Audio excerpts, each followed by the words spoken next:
You're watching the Coast to Coast Sports Show.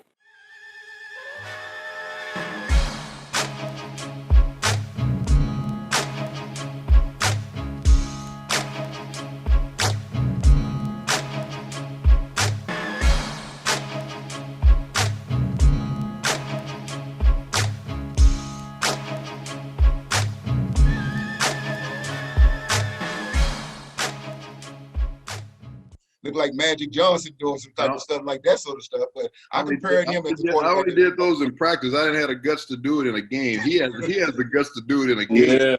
Yeah. So go ahead, Damon. No, so I just think that when you look at he's a really good athlete. When you look at the throwing motion that he has, the most, because he played baseball and I was a baseball player, so we can drop down and throw, sidearm. Yeah. All those things is very easy for him.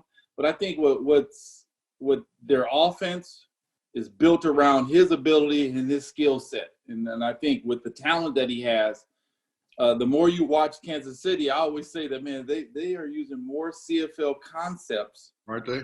Yeah. Than any other team in the National Football League. And you're starting to see those CFL concepts in a lot of these different teams. Like, when Washington Redskins came out, when they started running the pistol and, those kind of things that Calgary started doing early 5 years prior to that, and you're starting to see these kind of different concepts. But I think when it comes down to, they look at his skill set, they try to build a system around what he can do, and he can get the ball out quick. He can buy time. I mean, and like I said, they're based on speed, like the old day Raiders used to have. Like, we've thrown the ball down the field, and that's how they're punishing teams, with his ability to throw the football a long ways, difficult situations. And, could they lost that Super Bowl last year? Yes, the Rams, should have won that Super Bowl. But the fact that, the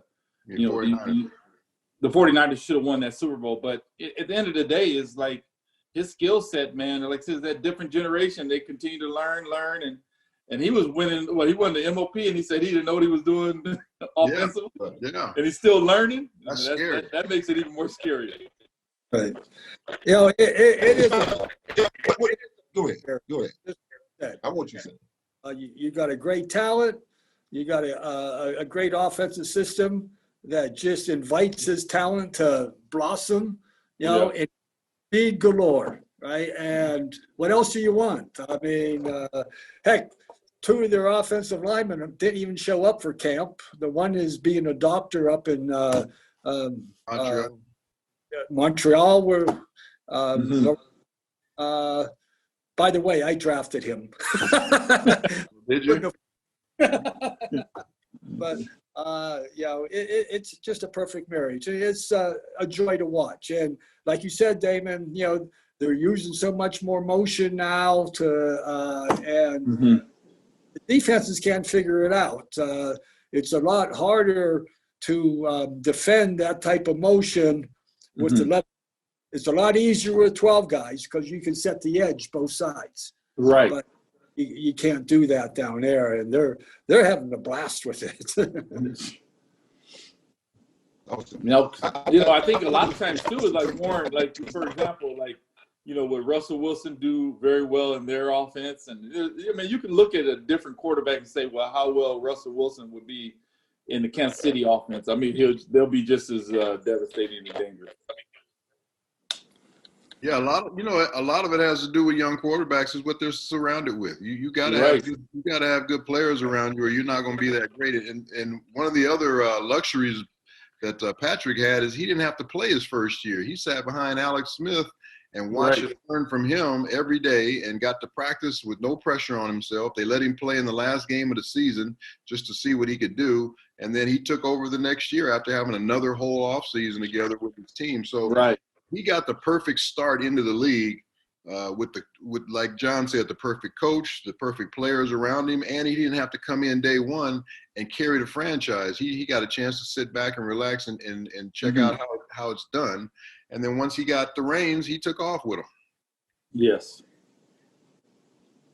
Would that be kind of a variable, Warren, when y'all start doing the run and shoot thing? Did you enjoy? It looked like you enjoyed that offense, there when CFL the head coach said, Yeah, that was more up my alley, man. Throwing the ball all around the world. But the only thing I didn't like about it is we didn't have a tight end on our roster. It was all wide receivers. So like at the end of a game, you couldn't really run the clock out. You couldn't go to a 4-minute offense or something like that. You had to keep throwing it.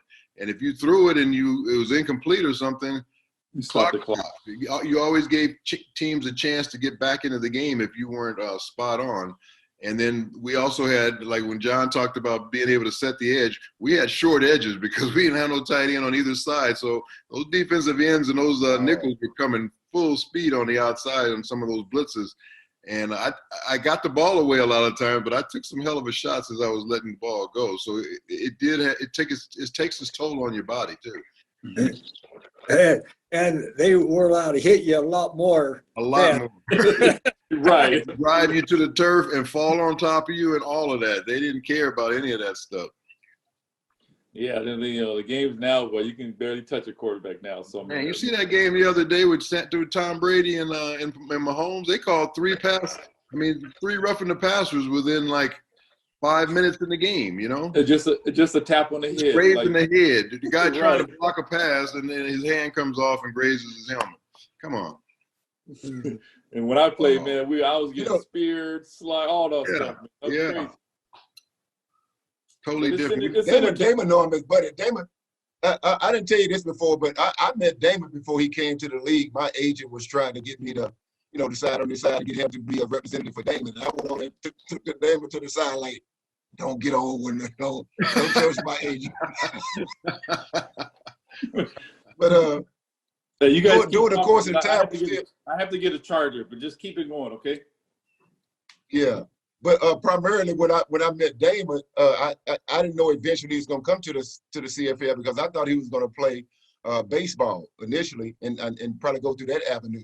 Did even after your disconnect, because I hear you are playing in the Rose Bowl, back in the day, winning the championship there, and I just thought that would elevate to you being one of the top quarterbacks that got drafted. Can you speak to the power of what that looked like and what you felt after that not getting drafted? I just felt like I put myself in a position to at least be considered for the draft, to be drafted as a quarterback. But what teams kept telling me in the NFL, well, they were going to change my position. And wow, I just couldn't fathom that. I'm looking at the other guys who are coming out of my same class. I mean, none of those guys did anything in the NFL. I think one of them was, what was the guy from Pitt? Golly, I can't. John, you might know who he is. Dan? No, not Dan. This was before Dan. Oh. What year was that? It would have been 78. 78. Ooh, man. Then there was Rob Hurdle. Rob Hurdle was coming out of SC. He got drafted. Guy Hurdle, yes, I remember that name. Benjamin was coming out of Stanford. He got drafted, I think, in the second round by the 49ers.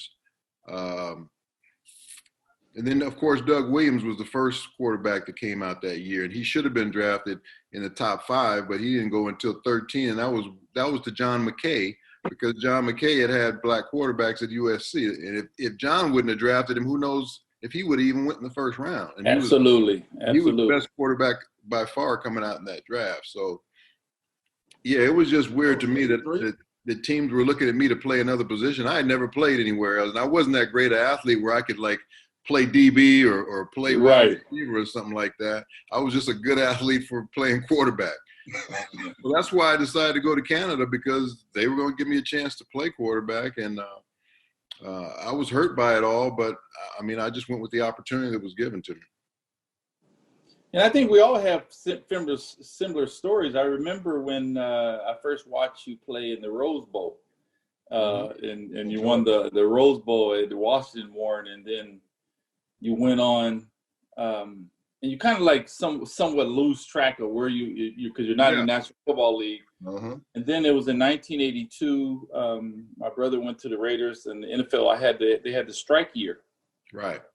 And what you don't know is during the strike year, they start showing a lot of CFL teams. Yeah, that's where I was watching the Eskimos, and I started watching you play.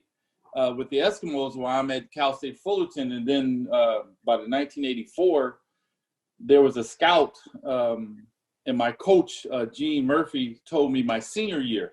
He said, this guy named Ray Newman's been watching you for 2 years since you was a sophomore, coming to your practices, and you're the property of the Edmonton Eskimos. So I'm sitting there going, Warren Moon's in Edmonton, they're winning the Grey Cups. I'm the property of the Edmonton Eskimos. And that's when I said, man, okay, that's the same guy I watched in Washington, knew about your career. And then it opened my eyes about, okay, I'm going to a good football team when I come out. And, that situation that it really came about was when Ray Newman said, we are the property. I got drafted by Detroit Tigers. The scout is arguing with, they're at the same field, arguing, having a damn near a fist fight over, you're doing this kid a disservice. He should be a baseball player, and, back and forth. But eventually I chose football. And when I get there, I didn't know much about, Edmonton, didn't know nothing about Matt Dunnigan. And, he was an all-star by the time when I got up there. He was my backup. And so it's pretty neat how when you look at your story and you learn that you become a backup, and then you understand the role as a backup, and, how you got to be prepared to play. But that was the first start of it all, is when I first started watching you back in 1982, 83. Watching the Eskimos because of the NFL strike that year. And that's when I realized it was another option for me to play quarterback, because the NFL did the same thing to me in the combine. Yeah. I ran fast 40. I could throw the ball over the field, but, I was probably 150 pounds. So they were concerned if I can handle the pounding of the National Football League. And that's why the CFL became the alley. But if it wasn't for you and watching you play and the success you have, I don't know if I would actually had my eyes open to the Canadian Football League. Hey, let me go right here on this one. So I remember that game, though, because they played against us in that game when there was a strike. And I sat one and I stood over like, yeah, what you going to do now? Warren used to talk some smack, though. People don't know that he talks smack. I like, yeah, what you going to do now? And he looked at me and he said, man, act like you've been here before. I reached out to my hand to him. He didn't reach out. I was trying to pick him off the ground. He just pretty much just ignored me. I was like, oh, wait. I got no time for you, James. Yeah, those games really gave me a lot of exposure. It gave a lot of players in Canada a lot of exposure, just because we were on national television in the United States, and people started calling me after that. Hey, I saw you on television today, or whatever. And that's when a lot of the scouts started to notice me as a player as well. Because I think in '82, I think I threw for like 5,000 yards. 5,000. Yeah, the first time. Right on the nugget, but we were throwing it all over the place by then. But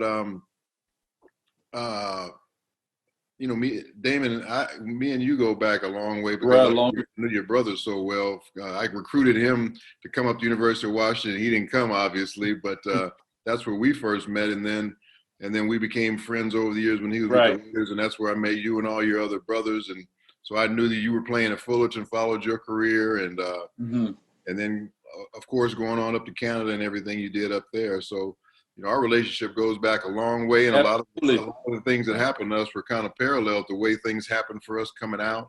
I didn't have the baseball option, but I know you knew what I was going through as far as him not thinking you were good enough to play quarterback, and it wasn't because of your size.